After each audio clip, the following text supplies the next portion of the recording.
Hello, everybody.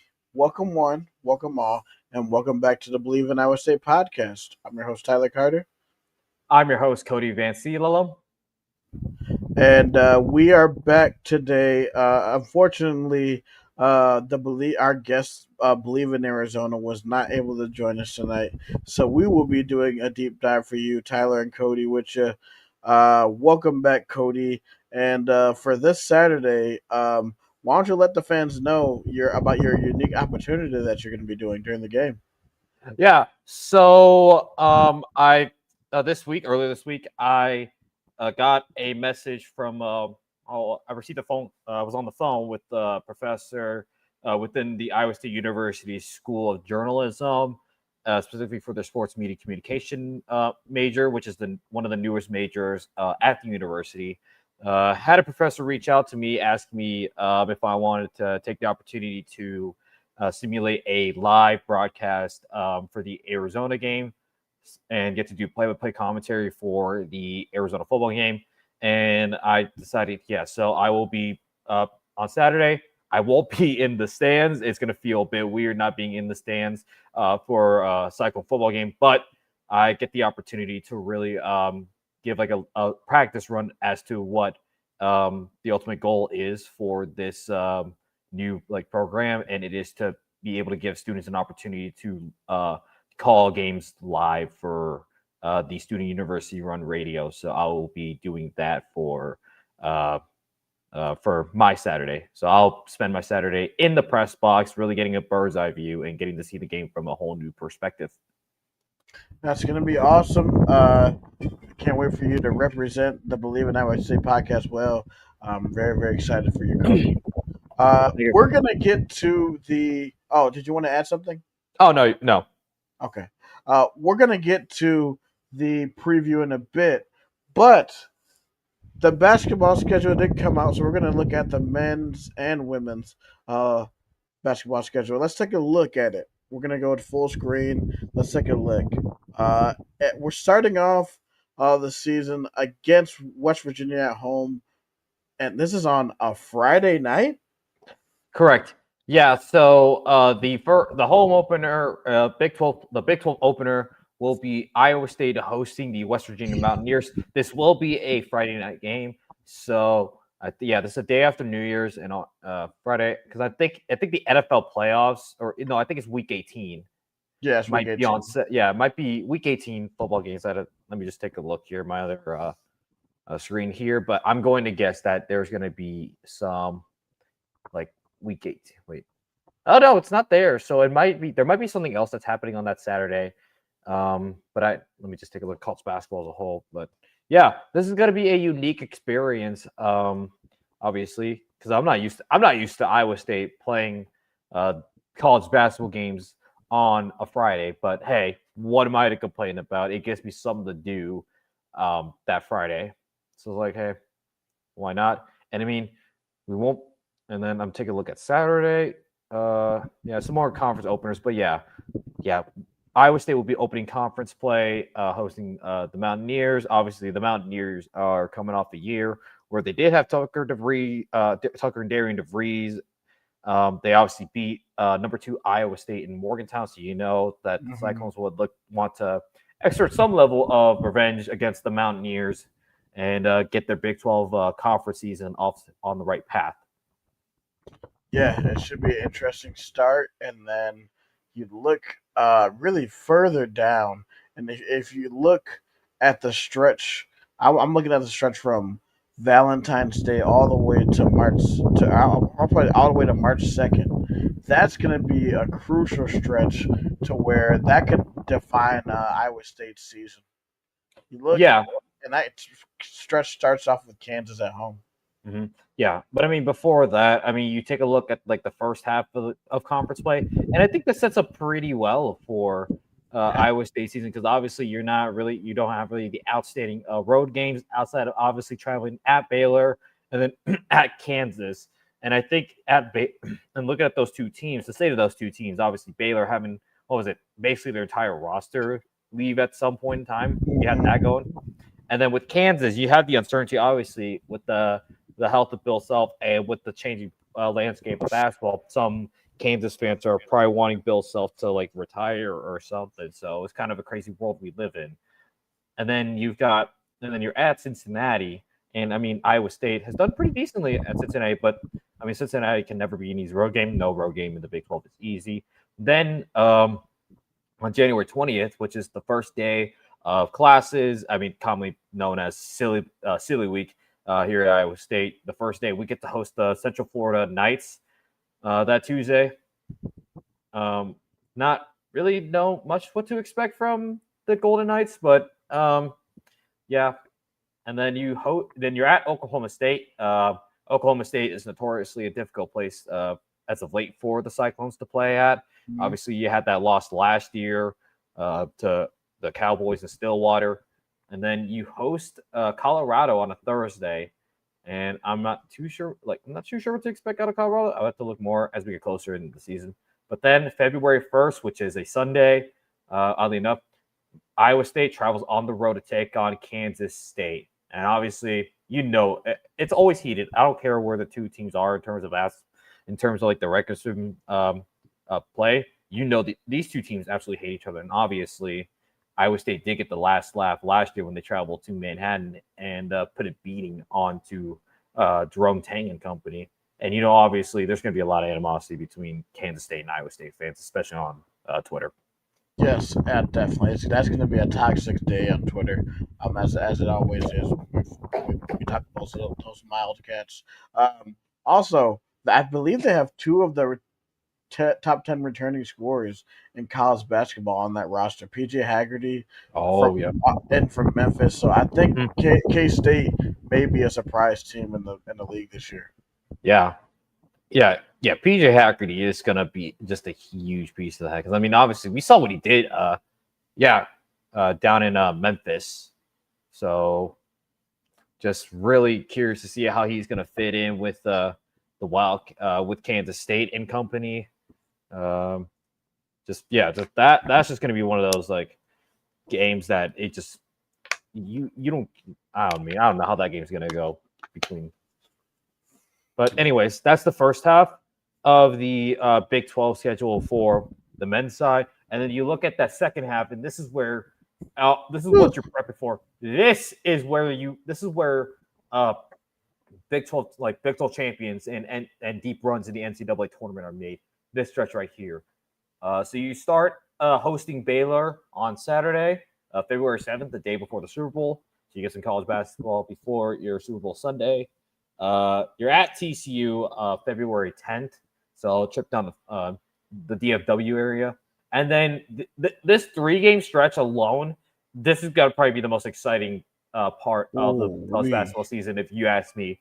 Because on Saturday, February 14th, Valentine's Day, you get to host the Kansas Jayhawks, and then the following Monday, this is going to be Big Monday on ESPN.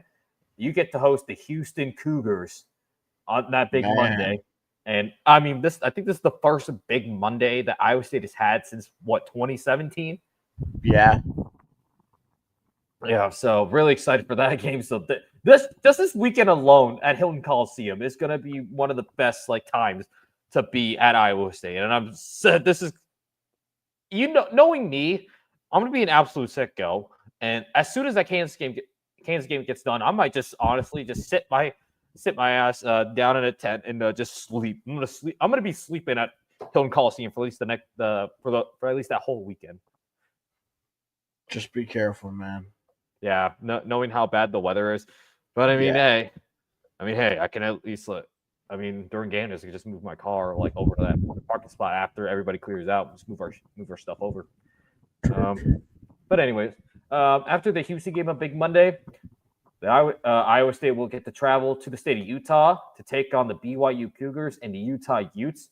Obviously, Iowa State traveling at the Marriott Center. It's a very difficult place to play, and that's always an exciting place to watch college basketball play because you just know how rowdy the BYU fans get.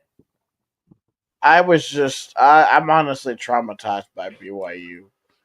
Still, I still can't believe that that conference tournament game and that where they made 18 threes in the game. I still Yep. can't believe that. I'm like, are you kidding me? Dude, I put this out. I think I said this when I saw this like this schedule release. I said I'm gonna make this tweet early before it happens, but I'm betting that BYU puts 60. They shoot 60% from three. They're gonna shoot over 60%. Yeah, that You can put this and come back to this when when it happens. Don't say I didn't warn you, but BYU is going to shoot 60%. I don't care who you have there. You got no one is BYU at the Marriott Center. They're shooting 60% from three. I They're mean, literally they're gonna be Peter Griffin playing double dribble. yeah, dude, it's like they run an NBA, they have pro style offense, and it's just they make those shots with ease. It's insane to me. Yeah, and I mean, yeah, it is really entertaining to watch BYU basketball outside of playing them, obviously. But I think BYU is going to be very entertaining. And then they got AJ Dibansta, I believe, and I don't know. Oh yeah, Yeah, the highly talented freshman at BYU. Oh boy, not gonna be exciting to deal with that. But then you also got a trip to Utah on that Tuesday, and I hear Utah might be a little better because I think they got a new coach they and do. some things like that. I'm trying to remember who was the new coach. Do you know off the top of your head? I have to do some digging, but I am not sure myself. Yeah. Okay. So while you do that, February 28th, Iowa State returns to Hilton Coliseum. They host the Texas Tech Red Raiders, so they'll host Grant McCaslin and company. And then you get the return of was it JT Toppin because he's coming back for another year. So really excited. I'm really excited to see JT Toppin play in person. Oh, so their coach is is Alex Jensen. He was on the 1998 uh, huge team that made it to the Final Four. Ah, okay. So a guy who's familiar. Okay, all right, Yeah. not too bad. But yeah, like I mentioned, with Texas Tech, Grant McCaslin company, JT Toppin returning to the Red Raiders, returning to Lubbock. So I'm really excited to see JT Toppin play in person. Yeah, dude, this Texas Tech team was, man. If they didn't choke that lead away in the lead eight to Florida, they were so close to making it to the Final Four. And But then they man, would have played. Who was it? Who would have? If Texas Tech would have won that game, they would have they would have played they would have played Auburn. Auburn. Yeah. Oh, dude. And real quick, we mentioned Auburn. You see that Bruce Pearl is officially retiring. Yeah, his son is taking over. I'm like, what is that? The timing of that is kind of odd, but I mean, if a coach is ready to retire, then he's ready to retire. Simple as that. But I think really there was changed. more stuff Yeah. at play, but yeah. Yeah. But anyways, and then in March to end this regular season, you get the Arizona schools. You do have to travel to Tucson to take on the Wildcats. This is going to be a game where you want to exercise some demons because obviously the Caleb Love 60-foot 3-point heave to eventually win it to at the buzzer to again go into overtime and eventually Caleb Love just catches fire. So you know Iowa State will want to exercise some demons, and I pray that we don't wear like the black uniforms at all at any point in this season. The only time I want to see it is in comp and non-con, like against a nobody school.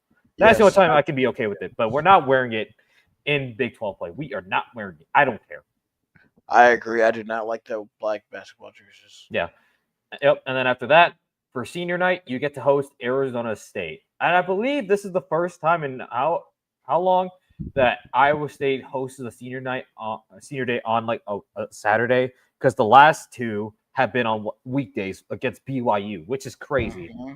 I'm like, how did we go the first 2 years of having BYU or them in the Big 12? We had them on senior day, and now we get Arizona State. So kind of a nice change of pace. But overall, I look at the schedule. Obviously, the second half is going to be the big key, but early on, I think this should be like when you get to this stretch, I think I was like when we get to the Kansas game, we get to Valentine's Day. At the bare minimum, Iowa State should be 8-2. Looking at this first half, and then I could honestly, they're going to be among the teams like Texas Tech, BYU, Houston, fighting for like the top of the Big 12. So Yeah, you're 8-2, and then you're also going to be battle tested in the non-con. So this team will be ready come conference play. So yeah, you come 8-2, and then let's say because we're back to Asian Conference games, let's say you go 5-3 or 4-4. 12-6 or 13-5 would be able to get you a decent seed, depending on how the Big 12 turns out. Yeah, and knowing how the Big 12 usually is, like you're a deep conference, like you're gonna probably get like benefit of the doubt like a good amount of Hmm. times as long as you have like the wins that you're supposed to have, and then you get a few wins that like maybe people weren't expecting you to, but you did. But yeah, so that's the men's side of things. But going from the men's side to the women's schedule did get released as well. So taking a look at the women's basketball conference schedule, they start conference play hosting the Kansas Jayhawks, so that'll be the game before Christmas break. So I mean, if there, so I mean, yeah, that might be a decent way to start up your winter break. You're in the local area. Take a look here. Take a look at that. Yeah. So I mean, that's the Saturday after. Yeah, take a look here. Wait a minute. Yeah, that's the Sunday. No, that's Sunday. So that's a Sunday after all of the university commencement ceremonies. So how about that? You graduate and then you get to go to like, and then you maybe get to check out a basketball game. Yeah, it's pretty neat. Yep. And then for New Year's Eve, the ladies get to travel down to Houston to take on the Cougs, and then January 4th, which is so that's another Sunday game. They do host the Baylor Bears. Mm. So Baylor, we know what we're getting out of them. Obviously, Baylor last time out, Iowa State went down the Waco, and then they got absolutely trounced by Baylor and company. So I need to look at like the women's like rosters a little more. But yeah, Baylor should be one of those teams that comes in with with a pretty good record, and I'm really excited for this matchup to happen. And then January 7th, you're at Cincinnati. January 11th, you get to host West Virginia. So these the first couple of home games are actually not too bad. Like Baylor, West Virginia, so that's a pretty decent two home game stretch. The ladies will be on the road at Colorado and at Oklahoma State. And Oklahoma State is one of those teams that I think they're trending up, and they looked really good last year. That's going to be an interesting, might be an exciting game to watch. And then January 21st, they'll get back-to-back home games against Cincinnati. And then January 24th, we get the Arizona Wildcats, and that is notable because obviously former Arizona Wildcat Jada Williams is officially with the Iowa State Cyclones, so that's going to be kind of Oh yeah. yeah, so that's gonna be kind of a reunion kind of thing for Jada Williams. So really excited to see how that matches up. And then the ladies will travel down to Lubbock January 28th to take on Texas Tech. And a friend and I, let's just say there was some banter that happened during the lead up to the Tech women's game because obviously had two former Iowa State Cyclones in Jalen Bristow and Danae Fritz. And let's say me and a few friends, we were just heckling with the Texas Tech women's team, and I even had one of my friends tweeted out that Texas Tech ducked the smoke from Ames, Iowa, because they didn't want to play us up here again, and I just laughed at it. So yeah, so there's a little bit of beef there with Texas Tech. Then you return home on January 31st, take on the Central Florida Golden Knights, and then the ladies will travel to Utah, the state of Utah, to take on the Utes and the BYU Cougars. And I know the Utah Utes they're a pretty solid women's basketball team. They're a solid They're a pretty good program. Mm-hmm. Then February 15th, you get to host the Kansas State Wildcats, and then the 18th, Arizona State. So I'm wondering how Kansas State's like. I gotta check a look to see if Kansas State still has Ioka Lee on their team. Yeah, let me take a look at their roster. I think she is. I think she still is. But I'm Oh not sure. no, nope. Not sure I don't see. No, she's not on the roster. Yes, because she graduated. Yeah, she graduated last season. Oh yeah, she did. Okay. Yep. So they have that. Then Arizona State on the 18th, February 22nd at TCU. So you're going up against a formidable TCU squad, and obviously TCU's coming off of what probably was a really good year for them. Obviously, I mean you had Haley Van Lith for fuck's sake. So excuse my French, but yeah, you had HVL there, so you had a pretty historical season. Because I think that because that season was a lot of history. Because I think that was their first because last season was their first Big 12 title tournament or Yeah, I and or believe so. and or regular season. I'm trying to remember. Yeah, I believe you're correct. Yeah, let me go make sure. So, yep. Yeah, Big 12 regular season and tournament champions. And then they did also go to the Elite Eight in the NCAA tournament. They fell to number 5 Texas. So yeah, really good year. Really, really historic year for the Horned Frogs at TCU. And then February 25th, you get to host Oklahoma State. And then you end this so February 25th, that's senior day. And then March 1st, you're at Kansas State. So I think Iowa State should be shaped up to be again at the top of the league. Obviously, last year didn't go the way they wanted it to. Just inconsistencies in play, and then you had some untimely injuries, like with Emily Ryan being out, like Kenzie Hare, obviously with her hip injury. So really hoping to see Kenzie Hare playing at full health, and just really curious how Jada Williams is going to fit in with the squad, and then just see like the development of girls like AJ, and then the continued dominance of the duo of Audie Brooks and Addie Brown. Yes, it should be a great season for the women. All right. So, yes, that was a little bit of a elongated preview of the basketball season, but hey, here we are. We're almost in the crossover season, but here is the preview for you tonight. We're going to get into it by looking at Iowa State's offense against Arizona's defense. So, Cody, what are you looking at like as Iowa State's offense? What would you be looking to attack? First thing I'm looking towards is like obviously you get the return of Gabe Burkle, which is huge because now you get all 3 tight ends at like really good health. So I mean, if I look Arizona, they have like one of the top 10 defenses in the country. Yeah, But they're I ranked mean, number 7. yeah. And then you also have to but you also have to kind of throw in a grain of salt because considering I mean Right. who they've gone up against. So I mean you've got what I mean outside of that Kansas State game, but Kansas State isn't exactly the team we expected them to be. Right. So there isn't too much to take away. And then they play Hawaii and Weber State. So Yep. not too much to take from Arizona's defense this year. But I think this is a much improved unit from last season because because Arizona had a whole coaching overhaul after the 4 and 8 year last season.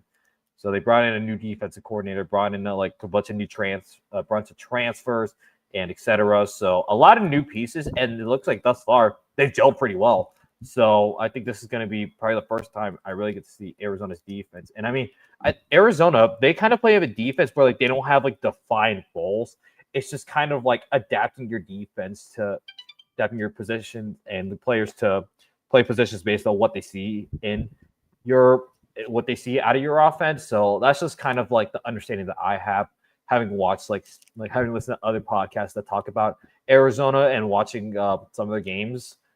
Yeah, they run a kind of defense where it's just like pick it you just like basically like plug and play based on the situation, and that's just kind of the way they really play their defense, and that's going to create some matchups for Iowa State because obviously you have a defense that like puts people all over the place, uh, but I mean with knowing how Iowa State like prepares and whatever, they're going to find something, and let's say if I can just find the stat. Okay, so I'm I will just trying to. also say, Yeah, just, go ahead. just just just to add a few things. I do know that this defense is unique, and no really other team has played anything like this before. Also, another good thing that could be um, a good thing for Iowa State's offense is that this defense is susceptible to giving up big plays. So don't be surprised if Iowa State maybe Mouse cooks up a deep ball on the first play of the game.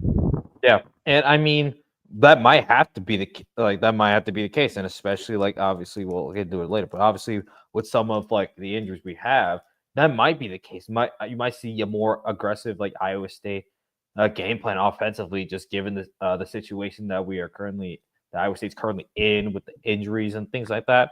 So, and I mean, obviously the tight ends are going to be huge. So, and we saw Mhm. the plays they've made, whether it was Ben Bramer catching touchdowns over people's heads, or Gabe Burkle. Obviously, we come back to his game against Iowa, him making those huge plays to essentially win the game, like to essentially set up the game-winning field goal. So really getting to see, and then Tyler Moore got some pretty good Yeah. snaps. Yeah, he got some good snaps as well. So obviously you have that. So really three-headed monster in the tight end room, and then you're also looking to potentially see like things start to click for the wide receivers because we saw that Xavier Townsend, he was getting some really good like catches and getting yards in crucial moments. So he really had his best game, I think, in his career against Arkansas State when he got those catches in the 2 minute drill. And then you obviously saw Dom Overby get that touchdown to give Iowa State enough of a cushion to win that game. So really looking to see more out of the wide receivers, and I think they're starting to gel pretty well. So you get a big day for Iowa State's offense. It's going to be a really tough ask for Arizona to stop Iowa State's offense enough times to put Arizona in a situation where they can win the game. Also, look for Carson Brown to get more snaps in this game. He made crucial plays in the Arkansas State game, so look for number 10 to be out there in certain Oh, yeah. situations. Mm-hmm. Yeah, and then back to the deep balls. Yeah, I think it's just about the connection. Like that's what it was. Because I truly think if like Iowa State connected on some of those like deep balls during Arkansas State, we blow Arkansas State out of the water. But it was Mhm. just the way. Like obviously we had all the like the thing like obviously the team was physically, mentally fatigued and things like that, and you just wanted to get out of there because it was hot. It was really hot that day, so you just kind of want to get in and get out. It was a little bit more ugly than you wanted it to be, but at the end of the day, you got the win. You are coming out the bye week, so is Arizona, but I think this bye week came at a perfect time for the Cyclones to physically reset, mentally reset, get as healthy as you can, and get ready for conference play. And I mean, you've got that leg up, being 1-0 in conference play, so you have that a little bit of that leverage, and hopefully you can take advantage of it, and really push Iowa State to go to be 5-0. Yes, yes. Now let's take a look at Iowa State's defense against Arizona's offense. Now I'll take the lead on this one. Um, so obviously we talked about how Arizona likes to run a funky offense. We were sort of like the originator of this, or I mean, the fucking defense. We were originator of the funky defense. Everybody, I mean, we had Clemson come one summer and learn this defense. Their whole coaching staff came out to Ames and learned this defense. Um, I know, I like Arizona likes to keep it balanced offensively. If they can get the run game going, then their play action pass game will open up. And also, Nova Fida could be a threat. He had a season high 48 yards rushing in their last game against Kansas State. So I just think, defensively for us, I think one of the thing, and unfortunately, we did have a blow defensively. Jeremiah Cooper looks like he will be out for a while. Um, unfortunately. But luckily, we have built up depth in this room. Trey Bill having a great game last game, and also Tez is coming back. So the cornerback room is that's going to be a position to watch. But back to the line, I think it's going to be crucial for the line to get pressure on Fafita because you don't want Fafita coming in to pick you apart. Although he is a little bit smaller in stature, if you give him time, he will pick you apart. I think Mhm. it's going to be more than ever. It's going to be crucial for the line to get pressure. Yeah, and I think I heard people like I heard some of like Iowa State people talk of like how this could potentially be a bad matchup Yeah, for Iowa State's defense because the way we always like the way that Fafita plays, he's not particularly like the scrambling like type. He's not like going to be like he's not a Lamar Jackson type guy where he can beat you with speed. Like but he can move out of the pocket. And I mean, and I think that is a part of the nature because of like his slightly shorter stature. He's listed as 5'10", but he could be around more like 5'8", 5'9". He does have to move around the pocket a little more, and that plays into Iowa State's weaknesses. where you Right. might have to bring in a spy. You can't have the numbers game of just dropping eight and only putting three, pressuring with three guys on the line. But at the same time, Arizona's offensive line is one of the most penalized units in college Yes. football, and I think that's part of it is because of the way Fafita continue constantly like shifts out of the pocket, or whatever. So that's a challenge that really Arizona has to deal with offensively. Is are they able to let Fafita do what he needs to do without like shooting themselves in the foot with penalties and things like that? Yeah. And I think Iowa State just have to beat the disciplined defensively and really tackle at the first point of contact and really finish tackles too. Because I mean, we saw obviously what Jalen Rayner did to Iowa State's defense. I mean, he was like getting out and he was getting a lot of like extra yardage in scramble drills. So really, if you're able to um, really stay disciplined, understand your assignments defensively, then you should be able to limit Fafita. And I mean, Fafita's actually gotten better this year because his turnovers have gone down. He isn't like just turning the ball over as much. I think I heard a stat where he had like 10 turnovers in his first 4 or 5 games, but right now Noah Fafita is I think he has 0 turnovers thus far. Yeah, I mean, when you play clean football, it's going to be hard for you to, if you don't turn the ball over, it's going to be hard for teams to. You're just gonna have to stop them straight up. That's what Iowa State is going to have to do. Um, so one unique thing about their roster is that they have a three running back tandem uh, in their backfield. They have Quincy Craig, Ishmael Mahdi, and Kendrick Riscano. But the main back is Ishmael Mahdi, who is a tank. That dude is a monster. So I think definitely Iowa State's defense, the linebackers need to come ready to play because they are going to be if they can get running downhill, watch out. Mm-hmm. Yeah, and Ismail Mahdi, I mean, he comes from Texas State, and I remember Texas State. They had a pretty good year last year, and They did, yeah, I think they gave what they played against Arizona State last year, and I think Texas State was in that game for a good amount of the game, or did they yeah. get blown out? No, it was 31-24 Arizona State, so they kept it close. Okay, so and I mean, right now Ismail Mahdi is has 263 yards on the ground with a touchdown, and it also contributed a receiving touchdown. And I mean, last season he had almost 1,000 yards with 4 touchdowns on the ground and 2 touchdowns receiving.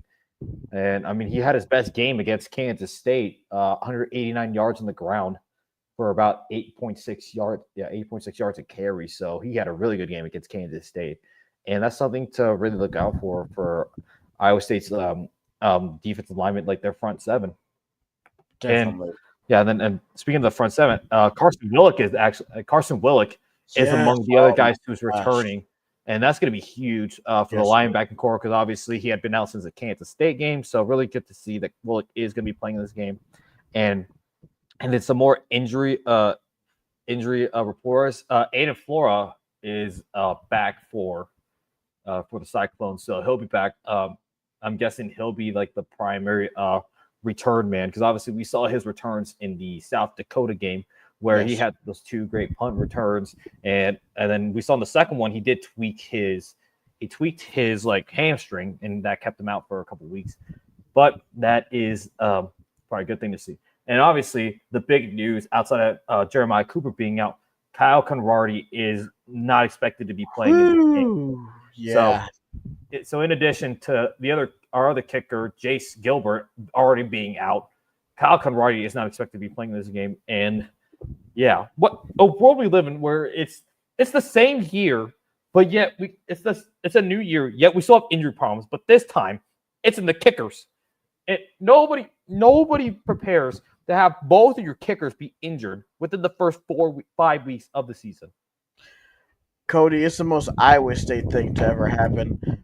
Last year, it was the most Iowa State thing where basically all our linebackers were hurt, and somehow we won double-digit games. This year, we have probably our best kicker ever in school history, and then he gets hurt.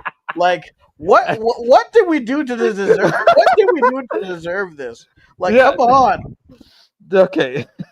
Okay, I made the joke that it's because he's got injured because he's carrying his giant fucking hog, his giant nutsack from kicking the 63-yarder and getting another 54-yarder against Iowa. So that's probably what it's for. I doubt it's the case, but that's probably what it's for. And it's just like, yeah, we finally get it. We The one thing that Iowa State that I get inferior with in years previous was our special teams and our kicking because it has cost us some games. And now we have a Right. kicker who, well, most of the time, will get us, will win us games because of his leg. Now he's out, and we had to, and then we got it, and then now our kicker is a freshman walk-on who would have been part of the cuts had the NCAA not overturned the roster limits, which would have limited NCAA football rosters from 120 to 105. So I'm like, it's the major what if, and I'm glad we don't have to really worry about it. But imagine this same situation happening, but with the roster cuts. We would have had to Whoa. pull somebody from like intramural flag football or something, the intramural football team or something, or the intramural soccer team from Iowa State to be our kicker because we didn't have it because both of our main kickers were out. Man, yeah. What man? I don't know. We'll make it through. But with that, before we get to our three keys to victory, like we always do, how do you think that with the Camardi injury, how do you think that this changes Iowa State's attack offensively?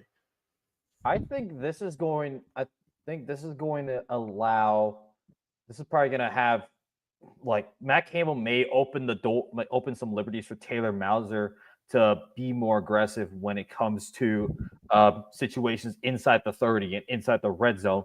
Where I'm hoping that Matt Campbell's like tells Taylor Mauser that he's got 4 downs to gain 10 yards when they're inside the 30, because like obviously you don't want to really like risk not getting any points. So I'm thinking might be more aggressive in like those red zone situations where instead of like, kicking the field goal on fourth, you may have an opportunity on like fourth and short to I don't know, either QB sneak rocker or get a pop pass for one of the tight ends. So I'm expecting Iowa State to be more aggressive when it comes to being in the red zone situations and maybe being a little more conservative if they're like a 35 or 40-yard line where instead of like sending Kyle Kamari to kick a field goal, you may either go for it, like if it's a short yard situation, or you may actually play the field position game and just try to pin Arizona inside 10 or 5-yard line. And I mean, we still have a great punter, Tyler Perkins. He's had a pretty good year pinning teams inside the 10-yard line. So I think in that situation where it's fourth and like long, and you're not in particularly in a great situation to go for it, you try to play the field position game. So I think you're going to get a mix of more conservative play. It's all going to come down to what situation Iowa State finds themselves in third and fourth down. It should be interesting, man. Yeah, that's exactly how I see it. So now we are gonna get into our three keys of victory. Cody, what are your three keys for Iowa State to get to 5-0 after on Saturday night? I think the number one thing for me is to really get the tight ends and wide receivers going, because I know because we are seeing the trend of the wide receiver. Like we know what we're getting out of the tight end, so you want to go to them because they're going to create some matchup nightmares for Arizona's defense, especially Ben Bramer with his height and his ability to get the football and just about anywhere you put it, as long as you can get it. And then the wide receivers, obviously, you're starting to see Xavier Townsend kind of come into form, and you know what you're getting out of Brett Eskelson, Dom Overby. But as long as you can make those connections and really get the ball to them, and they can be able to catch the football, you can get some great things out of the wide receivers. And I mean, Carson Brown and Chase Sowell as well, you can get those guys involved too. So you really want to share the love when it comes to the wide receiver room. Number two, really not allowing Noah Fafita to make those plays that he's known for, getting out of the pocket and potentially scrambling to gain chunk yardage with his legs. You really want him to throw the football. You want to put some pressure on him to eventually force a mistake out of Fafita, and you want to be able to capitalize on forcing a mistake by taking the ball away. So really getting a takeaway or two is going to probably play the difference in this game. And then number three, you got to get the crowd going. You got to get the atmosphere going, because obviously this is going to be a 6 p.m. kickoff on ESPN. You got the whiteout. You got two undefeated teams coming in like to town. Iowa State's 4-0 again, and you're looking to go 5-0 again for the second year in a row. So you need to get the crowd going, because if this crowd is not able to be involved in this game, then it's going to be a tougher challenge for Iowa State to win the game. But I think getting the crowd going, get this whiteout atmosphere going is going to be huge, and it's going to be a huge morale booster for the Cyclones. Nice, nice, nice. So for me, number one, if we gotta get pressure, we have to get pressure. We cannot let Fafita beat us with his arms and legs. Maybe you bring in Zach Levin, maybe you bring in Carson Willick, somebody to spy him on certain situations, especially on third downs, where maybe if the pocket, if there's a clean pocket and everybody's covered, you know he's going to start running. But having people there, and then just obviously, we have a good interior rush, but or a good interior line. But if it gets to the second level, the linebackers making sure that they tackle. So getting pressure and tackling is number one for me. Number two is definitely be balanced, and be aggressive. Be aggressive, and one of the things I liked that Mauser said in his press conference is that don't be surprised if you saw like this stat. One thing I do like about Mouse is that Mouse is always looking for certain trick plays, like certain trick plays he watches in the NFL, or even certain trick plays that he saw in other college football games. Don't be surprised if we see a few of those in this game. He is we call him start calling him the mad scientist because he always is cooking up something crazy. So um, just and also just starting the run game. We have seen and we have praised Abu Sama the last couple of weeks for really turning into a quality back, running north and south. Him and Carson Hansen just running hard and um, uh, having the receivers get into the rhythm and the tight ends. I think that's going to be key. So be balanced and being aggressive. Number three is get the crowd going. If we get let's say we get a three and out on the first possession, hey, there you go. The crowd is in it, and last year in last year's whiteout game there was a blocked punt, and the crowd it was like an insane asylum, or like Mm-hmm. you said, a chaos pit.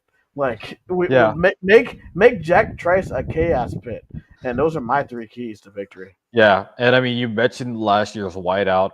I mean, yeah, that block punt. I mean, I got to shout Miles Menizun like again, because like I mean, he that was a play he makes, and like having like a guy step up and make a play like that gets the crowd going. So if you can get a play out of special teams, that's going to be huge. If it's not with Kyle Conradi's leg, get it somewhere like a punt block or a big like kickoff return, a punt return, something to get like out of the special teams. You see somebody, if we see that somebody step up in the special teams unit and maybe get a big return like Aiden Flora, if he could set up Iowa State for a great in great field position, or even score himself, that's going to get the crowd going. And I mean, Iowa State to get itself two scores early, that's going to really set the tone. Like if they can get up by 2 scores, that gives Iowa State a really good opportunity to win. And I mean, we talk about getting up multiple scores, and I mean, we got to talk about like the one score games, because Matt Campbell also said it in his presser. Yes. Like Iowa State's won since the end of the 23 season. They've won 9 of their last 10 one score games. And Matt Campbell said it comes down to making plays, or the details being there for the guys to really make the big play. So, and he mentioned that Iowa State, they don't have like the big, sexy 5-star, like as he likes to call it, the human eraser. You don't have the sexy Mm-hmm. 5-star who can just make a play like on his own. You got to be able to find like somewhere else to do it. And I mean, he mentioned it. You can't, like, Iowa State is not in a position where they can play a C plus game and then have like the big like 5-star like big star like elite player come in and save the day for you. Iowa State's got to be a team that they have to play almost like a like an A plus or an A or A plus game. And I mean, that's just what it is for Iowa State. And I think at this point in time, they're there. Like the mental toughness is there. They've got the psychology, like they've got the mentality that like they know they got to play, like they got to take care of the details. And I mean, up to this point, they've been great at it. And he says like one score games. That's just gonna kind of be in the DNA of Iowa State. Mm-hmm. And those are the kinds of games where like, can you grit it out? And I think most of the time thus far we've seen it out of Iowa State. So I mean, if it's a one score game between Iowa State and Arizona, as of right now, I'm trusting Iowa State to do it because they've shown time and time again Right. that they can win in these late game situations. Like I mean, think about one game. Think of off the top of my head, the Central Florida game. I mean, the Knights get up like what was it, 35-30, and Rocco's driving with 2 minutes left in the game. They drive down the field and they get the touchdown and 2-point conversion to win that game. Where it looked like that the Knights were going to get the upset over then number 9 Iowa State in the atmosphere, but Rocco Beck and the team were able to really uh, get the plays that mattered and ultimately win that game. Right, and another thing that was really really interesting that I heard on like other certain on other podcasts is just like sort of like expecting that that's going to happen, but other players rising to the occasion as well with Rocco to make those plays. I think like obviously there is luck in one score games, but I also think it's also sort of a skill too if you really think about it. Like it is a skill to win these types of games, and the real key is mental toughness. This team, you don't just win it with luck; you win it with mental toughness, prepared, and elite preparedness, like Coach Campbell said. So it's going to be interesting to see how this game unfolds. With that being said, Cody, what is your score prediction? I think this one. I mean, the line for this game is set to what, 7.5. Seven, 7.5, 6.5, Yeah, in between there. yeah. So I think it's going to be a case where like Arizona is going to keep it close because of the way their style of football is, and but but ultimately, I think it comes down to who can make the plays when it matters, and Iowa State has proven time and time again that they can do it. So I'm definitely looking for Iowa State to win this game, and I'm going to go with the final score of 28-24 in favor of Iowa State. Okay, for me, I think it's going to be close throughout 3 quarters, and I do think we pull away in the fourth quarter. And I think I have us pulling away. I have us winning 31-21. We do have a question. Without Zach, he is a from the Twitch community. So Yep. without the Zach, thank you for watching. He said, if I could ask you guys one question, it would be how have the Iowa State receivers stepped up so far? Losing Jalen Noel and Jaden Higgins leaves a big gap. Great question, Zach. You can give your answer, Cody, and then or I'll give mine and then I'll give yours. I probably would say at least for me, the two that have stepped up in my eyes have definitely been Dom Overby and Brett Eskildson. They were the ones that caught the 2 touchdowns in the first game of the season in Ireland. Obviously, they have had some inconsistencies in catching the ball, but I would say those two have stepped up big time. Yeah. For me, I think the question is like, yeah, I think obviously Jalen Noel, Jaden Higgins leaves a big gap, and maybe if we're looking at it from just that perspective, yeah, maybe from the wide receivers, it may be a bit disappointing that they haven't been able to replicate the production that those two NFL wide receivers had. But you're kind of seeing something so like you're seeing it not with the wide receivers, but the tight ends. The tight ends have Right. been like the ones to really step up the production. I mean, we go from obviously 2 NFL wide receivers to 3 pretty good tight ends in Ben Bramer, Gabe Burkle, and Tyler Moore. So the receivers, like, and, I mean, that's a replacing two NFL drafted wide receivers is going to be very difficult. And I mean, I think the wide receivers have done like what they can. Obviously, yeah, you mentioned the inconsistencies, but I mean, those two. I mean, Dom Overby has made plays when has gotten touchdowns when we needed it. And we talk about Arkansas State. He got the touchdown when we needed a score. Was it that 2-minute drill or whatever? Yeah. Yeah, because he got that, so that was good to see. And then Carson Brown has made some plays, especially at the end of that game. And then Brett Eskelson, we know what we have out of Eskelson, so really looking to see those guys get back into consistency. But in the meantime, we are filling up some of that production with the tight end room because we know we got Ben Bramber and then Gabe Burkle as well. So those two tight ends in particular.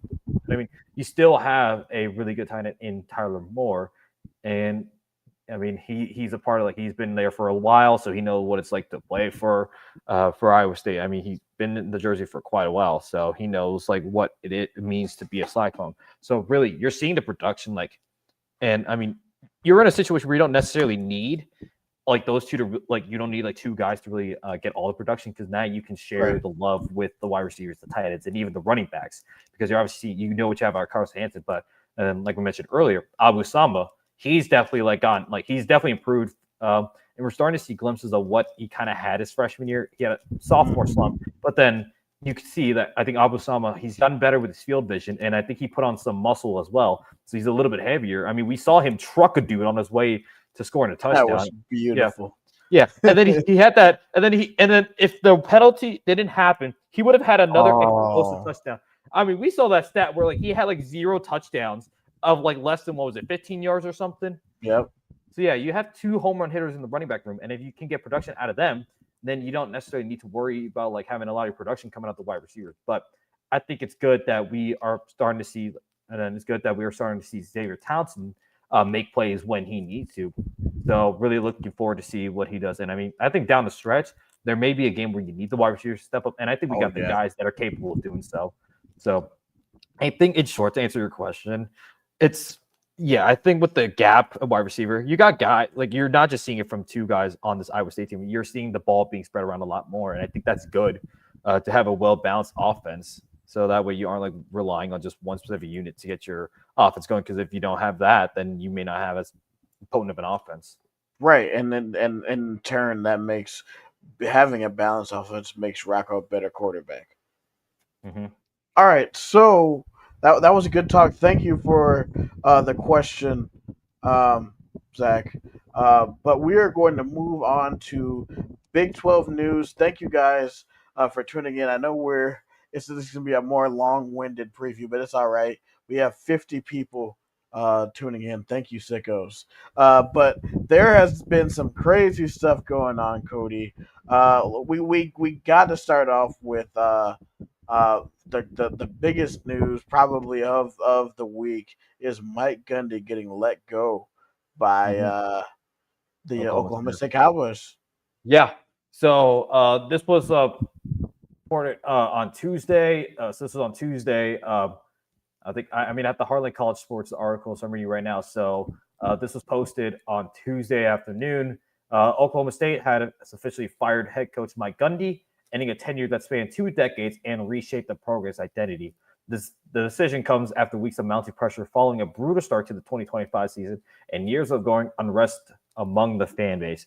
Yeah, this came at a very odd time because you would have, I think a lot of people would have thought after their loss to Tulsa on Friday that he would have been gone by Saturday, but they waited until the middle of this week to really make that official announcement. But you kind of saw kind of the writing on the wall because of how the last couple of years have gone ever since they made the Big 12 title. Like you obviously mentioned them going 0-9 in Big 12 play last year, and then this start to the season that they've had at 1-3, and just the changing landscape of college football. I am not surprised they let Mike Gundy go, but I'm surprised at the timing of it because I thought for a guy like Mike Gundy, who I think in a lot of people's eyes is Oklahoma State, because he's been basically Oklahoma State's identity since the 80s when he was the quarterback for the Cowboys. He's been there for about 40 plus years. So yeah, he is the heart and soul of the Oklahoma State Yeah. Cowboys. Yeah. So a lot of when a lot you mentioned Oklahoma State to a lot of people, they think of Mike Gundy. So Right. yeah, so Mike Gundy is essentially Oklahoma State to a lot of people, and I think part of it does come to the backing from NIL because I know obviously no longer has the backing of T. Boone Pickens, who passed away. What was it, about 6 years ago or so? Yeah.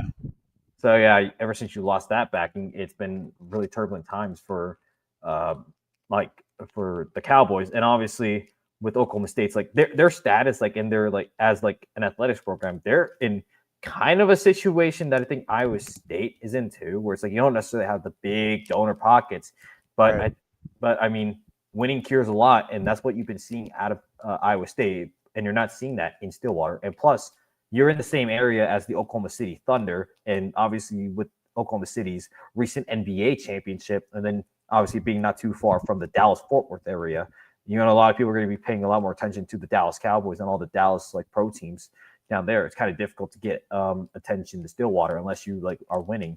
And I mean, this is just.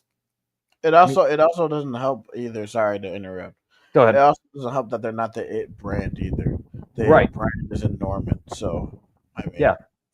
Yeah. And I'm also reading here from the Harlan College from their article. It said that Mike Gundy had a $15 million buyout.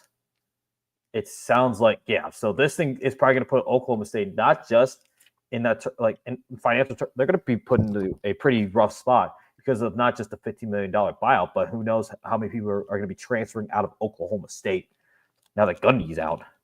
You're going to see a yeah. player exodus, and it's probably going to be difficult for the visible future. But I mean, from that note, I mean, what's like the memory for you from Oklahoma State? Like, what's the memory? Oh, man. There's a few. Obviously, the "I'm a man, I'm 40" speech. Um, obviously, since this is an Iowa State show, of course, it's got to be them coming in 2011 and Jeff Woody running in the touchdown, the triple overtime game in 2011, which basically signaled the end of the BCS. Mm-hmm. Probably because if they would have even, I guess they punished them for losing that game to Iowa State, even though it probably should have been LSU Oklahoma State, to be honest. Because even if you look at that season from the whole, they were dominant that season. Besides that one blemish, but everybody wanted to see everyone wanted to see the rematch, I guess, and then it ended up LSU couldn't move the ball across midfield. That was such a snoozer national championship. But that and the I'm a man, I'm 40. What Yeah. about you? What about for you? Yeah, obviously that like that Mike Gundy when he's in press conferences is always a gem. Obviously, like I can't. There's a lot of clips, so it's very difficult to really think about like one specific clip. But yeah, just the I'm a man. I'm 40. That's always gonna ring into my mind. And then 2021, that year, obviously, because that was my college Mm-hmm. generation version of like the 2011 game where you had a highly ranked Oklahoma State squad come into Ames, Iowa to play Iowa State. And whether it was Jeff Woody scoring the game winner in overtime, or you had Xavier Hutchinson and Brees Hall, Brock Purdy, uh, getting a major win and then that defensive stop on 4th down and 1 with like 120 to go. I mean, I know a lot of Oklahoma State fans thought that should have been a 1st down, and I mean, I can see the argument, but I think ultimately, but at the same time, I think if they called I mean, that's one of those cases where if they call it on the field, it's gonna be very difficult to overturn. So I wouldn't have been surprised if they would have called it a 1st down. I would have been like, ah, crap, and it wasn't gonna be overturned. But I mean, they gave Iowa State the 4th down stop. We got the win. We got to rush the field, and yeah, so that was my great. And then also, getting to watch them beat Caleb Williams in Oklahoma and Bedlam. Yeah, Bedlam was definitely the magnum opus for myself. Yes, the last bedlam of the of Oklahoma's Big 12 lives. Hmm. Yeah, so really just something to really hold on. And I mean, Mike Gundy's just going to be one of those coaches that's going to be escaled like it's going to be talked about forever in Big 12 football lore. So I mean, he built Oklahoma State into a very like a nationally prominent program, and they were one not unblemished one win away from playing for a national title. And I truly think that Oklahoma State team could have competed with LSU or Well, Alabama in the national title game. and you also forget to mention that if they would have converted on the fourth down in the Big 12 championship in 2021, they would have made the playoff. Oh, dude. Yeah, I forgot about that. Yeah. 1 yard away from going to the college football playoff. And I think they would have probably given Alabama more of an issue than Cincinnati did. I think Alabama would have still won that game because Alabama was just a they were godly um, that year. They were just on a war path. But I think Oklahoma State would have made it a more interesting game. But it's crazy how like those little things really kept like Oklahoma State was just right there. They were just right there, but they didn't have the extra oomph. And I think that's gonna be something where we might be talking about that tenure like forever. But this tenure for Mike Gundy, like for Oklahoma State, this is gonna be the era that people are gonna talk about for a long time. Yeah, definitely, and yeah, good luck in future endeavors to him. Um, yeah, we then this is the silly part of the Big 12. As you saw, UCF won 34-9 last Saturday over North Carolina, and Yeah. um, he went on a whole rant talking about how they should be called Central Florida and not UCF, But or it's just going to be called UCF and not Central Florida. yeah. But doesn't UCF stand for the University of Central Florida? And I know they went into a whole thing about it being like a whole branding thing, and apparently all the other directional schools want to be called by their initials, but nobody knows who you are. Like Uh, yeah. I I found, yeah. I I remember found this originally happening because you obviously had uh the South Florida Bulls who aren't even in South Florida. They're in Tampa. So yeah, that's kind of weird. But I mean, I think it was the whole thing with the South Florida that they wanted to delineate like who they are. But I think USF went back to being called South Florida.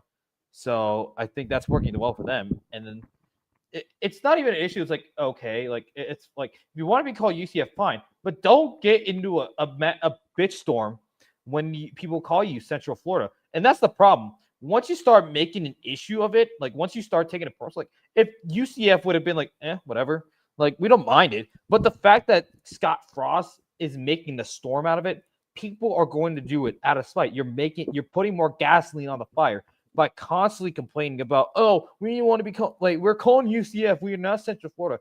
You, you should have not even mentioned it at all in your press conference. You should have been mentioning like the bigger thing we should have had out of that that post game was about the performance of UC like of how the Scott Frost team played against North Carolina and how well Taven Jackson has come along. That should have been what we're talking about when it comes to the Knights. But no, we're over here talking about oh, a team we want to be called this and not this. That should not be the main thing we need to be talking about when it comes to our college football teams. Like and they want to like me. And then I saw fans on Twitter of the Knights. They talk about like, and I think I saw Chris Williams. Like Chris Williams, he's been getting blasted by by the fans over the last like week or so about it. Because I know he made a tweet saying like he never understood the UCF thing, and people were literally like, "Oh my god, it's UCF!" Like they spelled it out, and they were basically going after him, and they went after Iowa everywhere, and basically just went Iowa after them. everywhere, calling Iowa State irrelevant, even though they're 5-13 in the Big 12 since they joined. So I don't know how that makes us irrelevant, but And okay. also we beat you when you came to town. Like you had a chance to win the game, but we made the plays and you lost.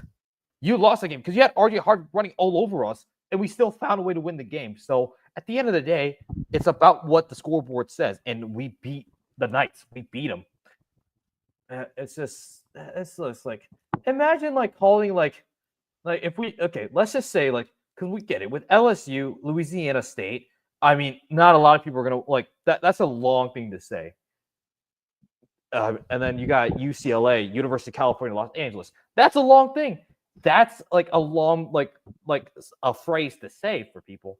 I mean, USC. People call them Southern California, but they don't mind. Lincoln Riley is not over here like making a storm out of it. His like I watched his presser this week, and he was more concerned about having to play earlier than it, like and then he was more worried about conference realignment, whatever. But at least he's not making a storm about being called Southern California, not USC, because again, you have another one with South Carolina. So in that case, it's like, who's the real US? Like, if you have USC, you're talking about either Southern California or South Carolina. So Right. that way you delineate. And then I'm trying to think of what else. Like, imagine calling every school by their like, and imagine like calling like what was it, Central Michigan, like was it CMU or whatever, or Yeah. Eastern EMU, Eastern Michigan. Like, people are gonna say EMU or whatever, and then you got Western Michigan. Like, the state of Michigan doesn't have a problem being called like what direction they are. They don't. Just because it's not a big deal, and they already had that culture ingrained within. So, Yeah, I mean, if you want to be called that, maybe actually start building a culture of, you yeah, know, winning and stuff, and then you won't yeah, be called Central Florida. But now I'm just going to be calling you Central Florida out of spite. So yeah. y'all did this to yourselves. Yeah. And also, you made a big deal out of it. When you make a big deal out of something, you're going to be stuck with it. You're going to be stuck with it. If they had not made it a big storm or whatever, we wouldn't have to work. Like, we would just be like talking about their Central Florida's performance. We would have been talking about like their performance and how well they're exceeding expectations. How Scott Frost has been doing in his return to Orlando. That would have been the main talking points. But no, because they made a big deal out of it, and they keep coming back to it, people are going to just start calling you Central Florida out of spite, including myself, you, and many others.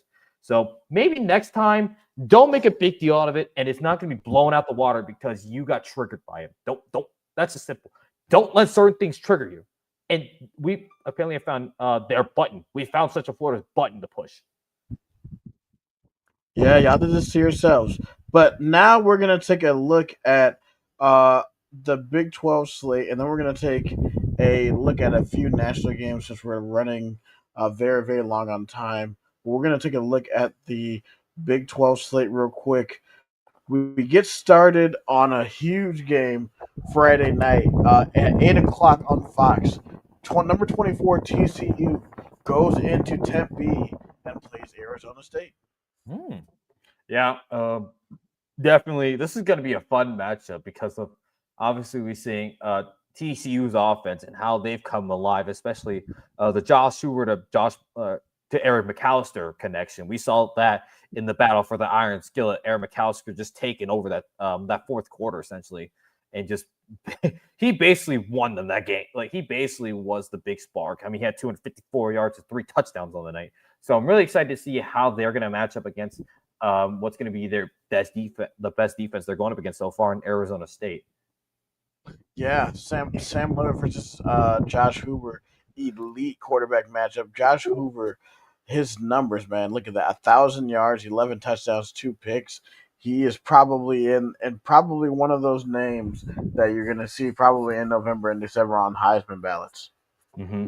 Yeah, so I'm really excited to see Josh like that quarterback battle is gonna be fun, and then we're probably gonna see more out of the running back room. Like, I mean, obviously, it looks like Arizona State they steadied the ship after their win over Baylor in last week, where they basically like Sam Leonard ran a perfect 2 minute drill. Like, he ran a perfect game winning drive to lead Arizona State to a win in Waco. So just as Sam Levitt is legit, he isn't more than just a Camp Scatterby merchant, as some of us, I think myself included, had said at times. He's Oh yeah, proven to be a pretty good, he's proven to be a good quarterback in his own right. And yeah, he's got 748 passing yards, 6 touchdowns, and then there, and then you got Jordan Tyson. So that connection has been good. 5 touchdowns so far in the year for Jordan Tyson. So really excited to watch this game on Friday night. And I think if people are in the RV lots, they're obviously set up like probably tomorrow. This is going to be a perfect Big 12 game to watch while sitting in your RV lots to prep yourself for what should be a pretty good Saturday in college football. and if you are a college football sicko, we have Big 12 after dark. Houston goes on the road to Corvallis to play the Oregon State Beavers, who are winless. Oregon State, that's a huge spread. Houston has a huge spread, 13.5 point favorites on the road. Going to be a low scoring game. If you see the over under is 47.5. So Houston should be able to get a good win on the road over a hapless Oregon State team. Yeah. And yeah, this should be a game where I think Houston takes care of business. But you have to factor in that the game after this is going to be them hosting a top 15 Texas Tech. So who knows? Oh, true. It could Maybe be a letdown. potentially yes, because maybe Houston's overlooking Oregon State. But I think Willie Fritz will make sure that these guys are prepared to take care of business with Oregon State. And I'm looking for Connor Wigman to continue his like his play as like one of the better quarterbacks in the Big 12 because he's come on like I think he's in like he's in the upper tier of Big 12 quarterbacks. Definitely. So we have two. We moved to Saturday. We have two 11 o'clock games. The debut of TNT. We have our first TNT game. We have Cincinnati going on the road to David Booth Memorial Stadium to play KU. Mm-hmm. Yeah, I'm looking at this as definitely like a game where Kansas like is looking to continue the momentum that they have after trouncing the West Virginia Mountaineers. I look for them to continue riding the momentum and for Jalen Daniels to continue balling for the Jayhawks. And I think for Cincinnati, I mean, I'm not too sure where I see Cincinnati because I mean they look a little bit. I mean they look a little bit better, but I just don't think they have the cap. Like I think this might be a closer game, but I think Kansas will find a way. Like they should be able to win this game, take care of business, and they may cover the spread because I feel like I'm looking at this. I'm not really too impressed with Cincinnati, so I think Kansas will take care of business and because I mean they were physical. I mean, if we watched the Border War, they matched Mizzou's physicality. So I think if Kansas can assert their dominance on the offensive and defensive fronts, then I think Kansas can find a way to run away with this. Whether it's Jalen Daniels like nickeling and diming, because I think that's one thing that has improved for Jalen Daniels is he's not just running like crazy. He's like actually dissecting defenses and finding his receivers. And obviously you have LaShawn Williams in the backfield, and I think I'm trying to remember the other running back, but yeah, I think this is a game where Kansas. Oh, it's Daniel Heisha. Okay, yeah. You can get them going and get the physicality going for the Jayhawks on the get the physicality, exterior dominance. Kansas could potentially run away with this game. And then we have uh, UCF going on the road to Bill Snyder Memorial Stadium to play Kansas State. I think the question I have for this one is it looks in it because it looks like Dylan Edwards may return for this game, so this might be the boost that Kansas State needs. And K State is a 6.5 point favorite, which is very very interesting to me. Considering Yeah. they really haven't played well at all, but I do not know what to expect in this game because this could be a game where UCF could win this, or I could see K State getting back on track and throttling UCF. Yeah, I mean, things are dire for this. I think, in my eyes, this is a must-win for the Wildcats. Yeah, They they're need, only 0-1 in the Big 12, so I mean, they're still alive.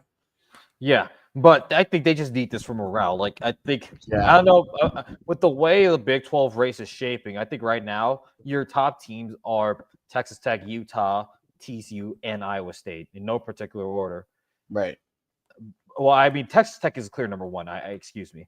I think Texas Tech is the clear number one because of the way they dominated Utah.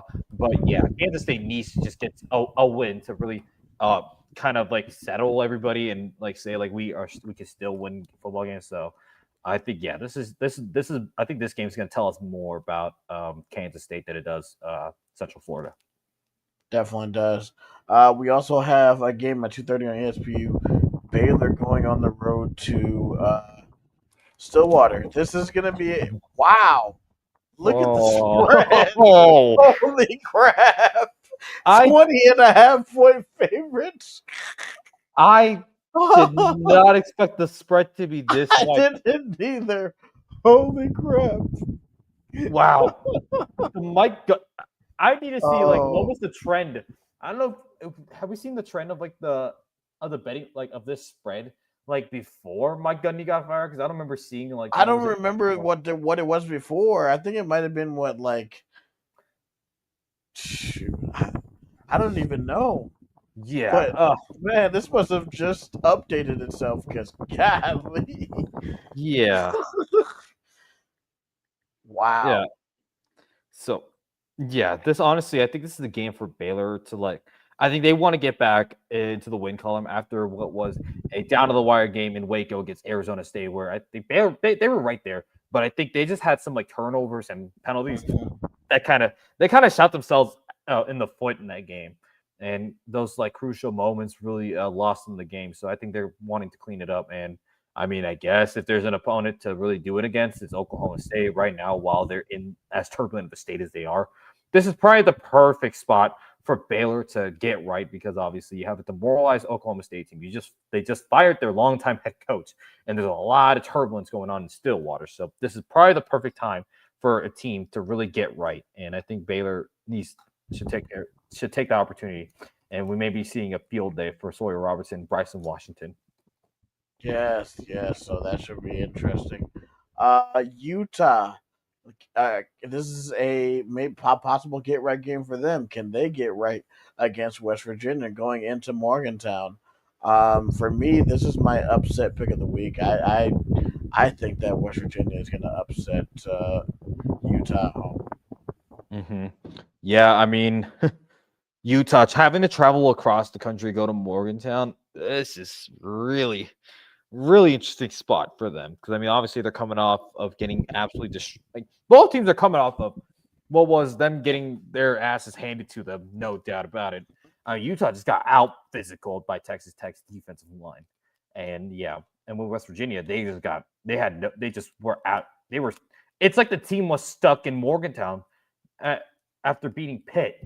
Like it's like the team was stuck in the backyard brawl, and maybe a return to Morgantown could be helpful because I mean the team last week looked like they were stuck. They were still in Morgantown, so maybe coming back may help them. Yeah, and then we end the night off with Big 12 After Dark game. BYU going on the road to Folsom Field in Boulder, a place where Iowa State plays 2 weeks from now, playing the Colorado Buffaloes. Caden Salter is back at quarterback, and he looked good last game. Yeah, and I mean you got Bear Bachmeyer, obviously what has been so far not as impressive of a schedule for BYU, but I mean they're looking pretty okay. I mean they're looking not too bad, but I mean I'm very curious to see how BYU is going to do, be just with I mean against a Colorado team who, uh, yeah, 2-2, got a pretty like decent win over Wyoming. Yeah, so really interested to see how these two teams will look in their first Big 12 game. Yes, so that is the Big 12 for you. We're going to take a look at some of the marquee games across the nation. Uh, First, we're going to take a look at a very, very interesting game. Um, we're going to look at Georgia Tech going on the road to Wake Forest. Wake Forest did take NC State to the wire, but Georgia Tech has a test in Winston-Salem. Yeah, and Georgia Tech, they look really good. Justin Haynes looking really good for Georgia Tech, and I mean they're obviously coming off a win over Clemson. Now, I don't know how well that one's going to age considering the downtrend of Clemson. But I mean they're ranked and they look like one of the contenders for the ACC alongside of Florida State and Miami. So this is a really good opportunity for Georgia Tech. But obviously Wake Forest is going to want to maybe make this game muddy up the game a little bit and make it a closer game. So, but I still think Georgia Tech should be able to like win out because I mean, just how talented Justice Hayes is. He's really good. I love watching him like his play. So, really seeing how Georgia Tech does, and I mean their schedule is favorable because I mean Georgia Tech with their Man, schedule yeah. after that Clemson game, this is a really favorable schedule, and I wouldn't be surprised if Georgia Tech could potentially uh, go what they could potentially be undefeated in conference. I mean, the only Uh-huh. so yeah, we'll have to see how they do. But yeah, I think that game is going to be Georgia Tech taking care of business at Wake Forest.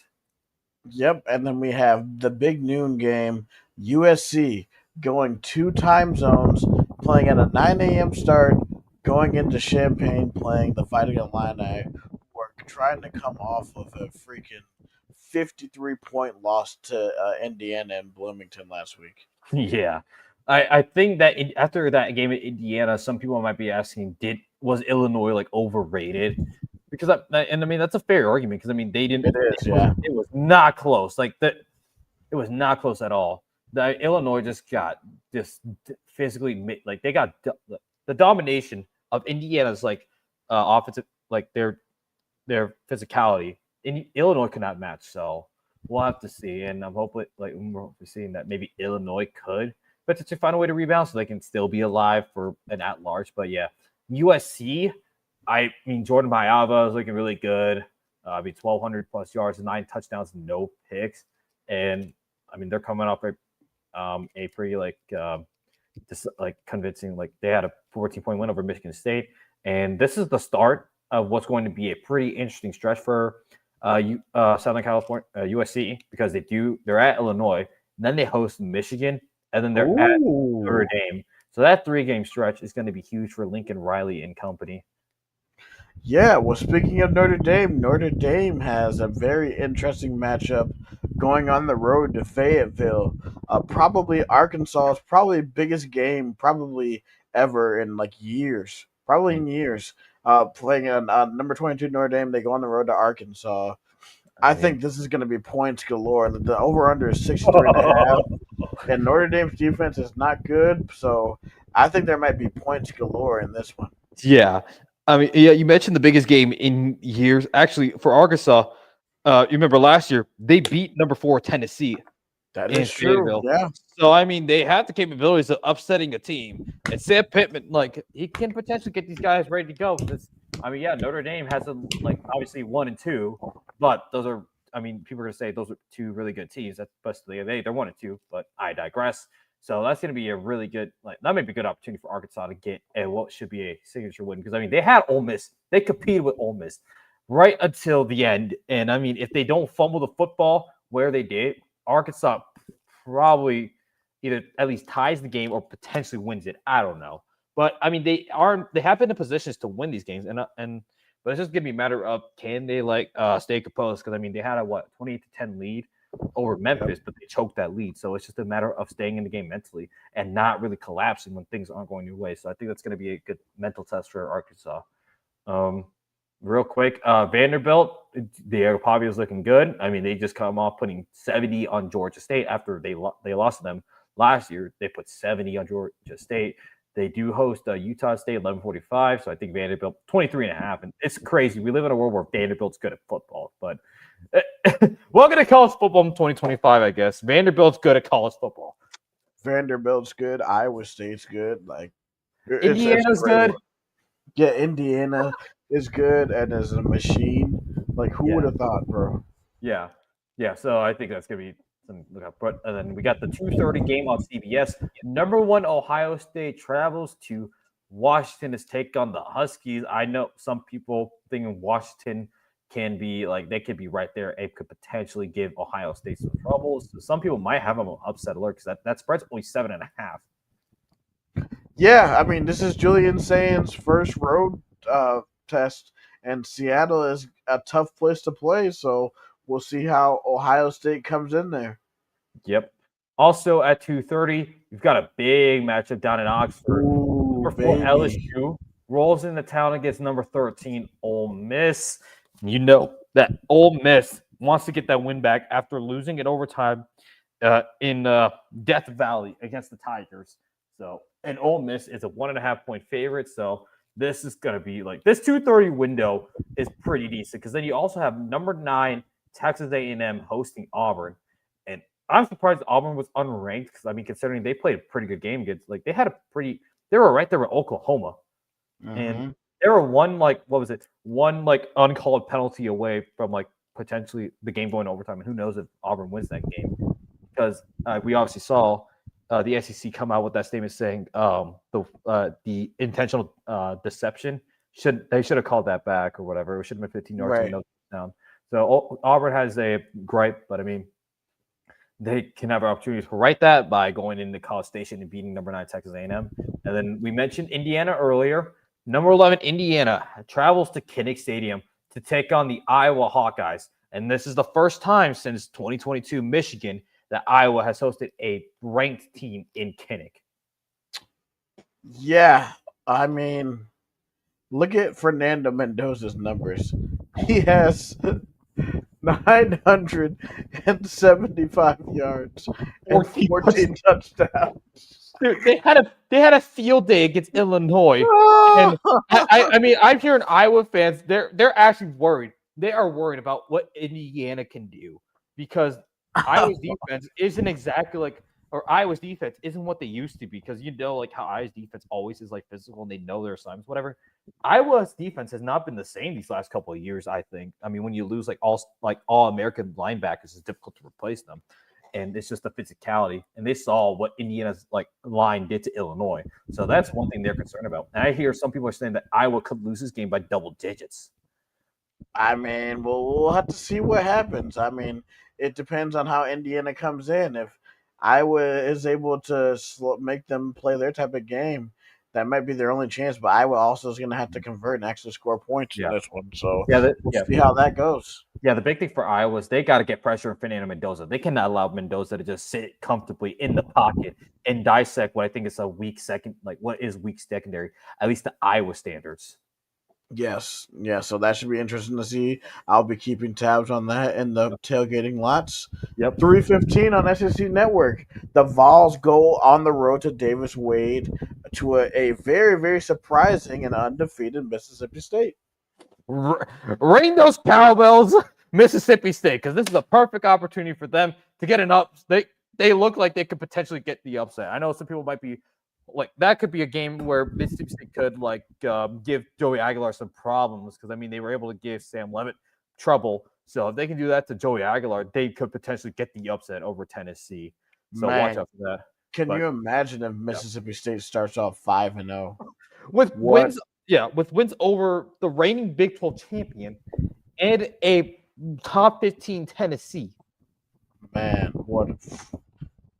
Man, Yeah, but this 6:30 window, when at the same time Iowa State's playing, this 6:30 window, oh, wow, I am wow. so excited for this. Look at the beauty of this. At 6:30, this is going to be on NBC. Number 6 Oregon travels to Happy Valley to take on the number 3 Penn State Nittany Lions. Not just in any environment, but this is going to be the Penn State whiteout game. So you know Happy Valley is going to be going. They're going to be going crazy for this game. This is going to be a great opportunity for James Franklin to really get like we know the memes, we know the history and the jokes of big game James not winning these big games. This is another opportunity for James Franklin to do it, and I think, we're gonna have to look at the matchup between Dante Moore versus Katron Allen. Like those two are really good players, and I mean if Penn State can find a way to limit Dante Moore, and James Franklin can find a way to win this game. Oh my goodness, this is gonna be. I don't know if there has been a more anticipated Penn State whiteout since what was it? Them hosting Ohio State all those like years ago. I don't remember which one was it. Was it the one they beat him with the blocked field goal for touchdown? Yeah, the block kicked in 2016. Yeah. So that's going to be huge. So that's going to be going simultaneously at the same time of the Iowa State game. So I don't know how I'm going to be able to watch it like while I'm like practicing calling the game, but I might just like have like on my phone. I'm just going to pull up like a sports app or something and keep tab of the score. But yeah. At that same time as well, to counter program that, SEC on ABC is going to be number 17 Alabama traveling to number 5 Georgia. Yeah, as you know, last year this game was an instant classic. Bama just jumping out to a huge lead, then Georgia getting back to lead, then Ryan Williams with like I believe a minute and a half left scoring that crazy touchdown. A one-play 75-yard touchdown with the spin move.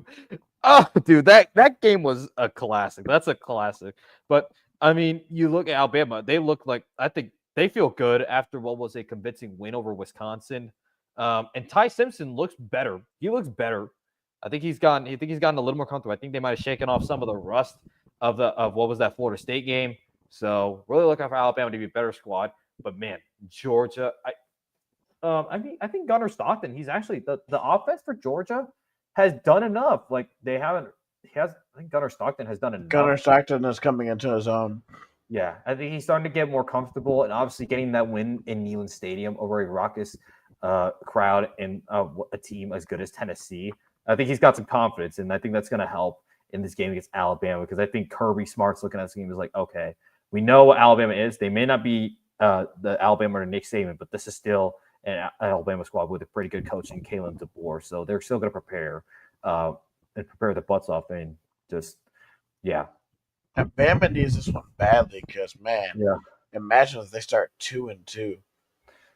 Yeah, and being 0-1 to start conference play, that's not going to give them that's not going to give confidence to the fan base. But yeah, so that's been like some of like so that's like kind of like your top 25.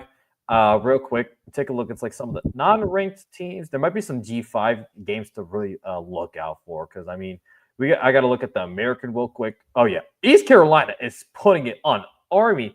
Good lord, I looked at something like Wow. this BYU win, the BYU win is starting to age pretty well. Well, and that K-State loss is looking worse and worse. Army's getting shut out. Oh no! Oh yeah! Oh no! Yeah, so there's some like I mean, looking at it, Duke, Syracuse. That's gonna be fun to look out for in the ACC. Also have to mention, the North Texas Mean Green, dude. Oh, the North Texas Mean Green are looking really nice. I'm liking them. Yes. Oh, they're Yeah. a fun team. Yeah, I mean Drew Messamaker, 1,000 yards and 10 TDs. Look out for them. They can be in contention for that group of 6 spot. Let's take a look some more. I mean, We got some action. Yeah. Yeah, we got Eastern and Central Michigan, the battle of directional Michigan schools. And then taking a look at 3 o'clock, Tulane. They look to really get off to a great start in conference play as they travel to Tulsa to take on the Golden Hurricane. So yeah, yep. So Tulane, look out for them, and Jake Retzlaff, really looking to see his performance. And you also got in Conference USA, Western Kentucky. They look to continue their winning in conference play. So yeah, just quick looks at like the G5 because that G6 race is going to be I'm excited for that group, like that G6 race, especially. It's going to be fun to watch. I can't wait. Yeah, not to even mention Navy. Ooh. They're off to a 2-0 start in conference play because they beat UAB 38-24 and they beat Tulsa in Tulsa 42-23. So this race in the American, whether it's Tulane, North Texas, Navy, and maybe South Florida, because I'm curious to see how South Florida is going to do. I mean, outside of that Miami loss, I don't know. Like maybe that was more indicative of just, I don't know. But yeah, this G5, this group of 6 is going to be interesting. Like I'm going to have fun watching this. Yes, for sure. And I just have one gripe before we end the show. Go ahead. Okay, why I don't? Okay, can you tell me why? How is UCLA Northwestern this trash heap of a game on Big Ten Network, but Iowa Indiana's on Peacock? What? I think honestly, being a Peacock, I don't know if Peacock's being a better spot than Big Ten Network. I think more people make it like Peacock than yeah. I don't know, man. I don't know. I don't know if it's better to be on Big Ten Network than it is to be on Peacock. I think more people watch like stuff on Peacock anyways. It's like I think the idea of it is they want to like put Indiana, Iowa as like a lead up to Oregon, Penn State. I think that's what it is. Ah, that makes sense. Okay. And I think that makes sense too, because you don't want to put a dud of a game. You don't want to put a crapshoot of a game before the big game. So you want to put a game that's actually decent. So that way you can hook your audience to like stay to stay on your platform. So that way you can keep viewers for that Oregon Penn State game. But Good point. Yeah. But yeah. God, I'm so excited to be back. We're still out the bye week. It's been refreshing, but I'm ready to get back into football, and I'm ready to watch it go 5-0 and in another whiteout. It's gonna that thing should like. I'm excited. This might be just a yearly thing. And I'm here for it. A few things before we go. Thank you guys for joining us, all you 69 people, you sickos, being Nice. here for the full hour and a half. We love you guys so much. Thank you so much for listening to hear us talk. We couldn't appreciate your support anymore. All right, a big thank you to FanDuel. Um, Make sure to sign up. There's tons of promos, tons of different tokens, especially for college football season. So go and make money if you know ball on FanDuel. Find us on Twitter if you want to talk ball with us. I usually will be doing college football spaces, so just come in there, say what's up, talk ball, and then find us on Twitter if you want to talk ball with us personally. Me, Tyler at Side Tie Guy, Cody at Fomac Campbell. Cody is a meme fiend, so Yeah. you can find him and he'll show you memes. Also, make sure to reach out to us. We are on 6 forms of social media: YouTube, Instagram, Facebook, Twitter, TikTok, and Twitch. So we are active, or at least try to be active on most of them. We live stream through most of those outlets anyway. So we look forward to bringing you quality content. All right, that will be the conclusion of today's show. For Tyler Carter, And for Cody Van Cielo, this is the Believe in Iowa State podcast. Roll clones, baby. go Cyclones.